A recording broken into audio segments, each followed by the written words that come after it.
नमस्कार.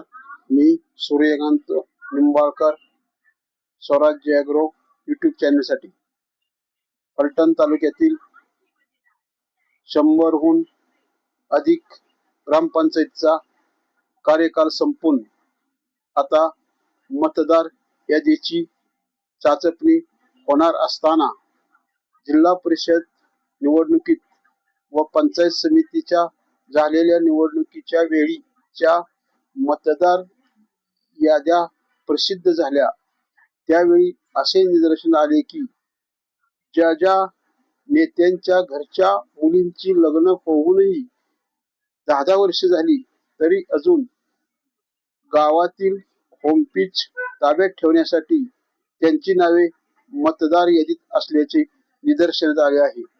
आता शासनाने 2002 मधील मतदार याद्या आणि 2024 मधील मतदार याद्या यांच्यामध्ये ताळमेळ घालून मतदार यादीमध्ये त्यावेळचे नातेवाईक आणि आत्ताचे नातेवाईक याची ताळमेळ घालून त्यावेळेला यादीतील नावे आणि आत्ताच्या यादीतील नावे नातेवाईक जुळतात का हे पाहण्यासाठी सर्वेक्षण सुरू आहे. परंतु त्याबरोबर नवीन येणाऱ्या गावात नवीन वधू यांची नावेही यामध्ये सामील होणार आहेत. परंतु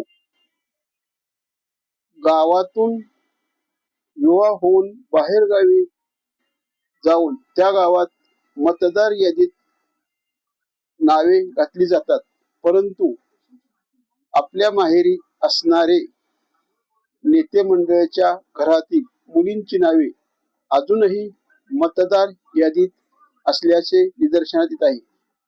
त्यामुळे शासनाने मतदार यादीचे सर्वेक्षण करताना घरातील रास्तभाव दुकानातील नावे ज्या कार्डधारक आहेत त्यांची चाचपणी करून मतदार यादीची चाचपणी करण्याची गरज आहे. त्यावेळी मतदार यादीत असणारी मयत झालेली नावे व लग्न होऊन गेलेली विवाह नववधू यांची चाचपणी करून मतदार यादीची सर्वेक्षण करण्याची गरज आहे. तरी सुद्धा काही गावात अजूनही मुलींची लग्न होऊनही 5 ते 10 वर्ष झाली तरी मुलींची नावे अजूनही गावच्या मतदार यादीत गावचे होमपिच ताब्यात ठेवण्यासाठी काही हुशार चतुर मंडळींनी नावे मतदार यादीत ठेवली आहेत. त्याची चाचपणी शासनाने करण्याची गरज असल्याची चर्चा ग्रामपंचायत निवडणूक होऊ घातली असताना होत आहे. नमस्कार.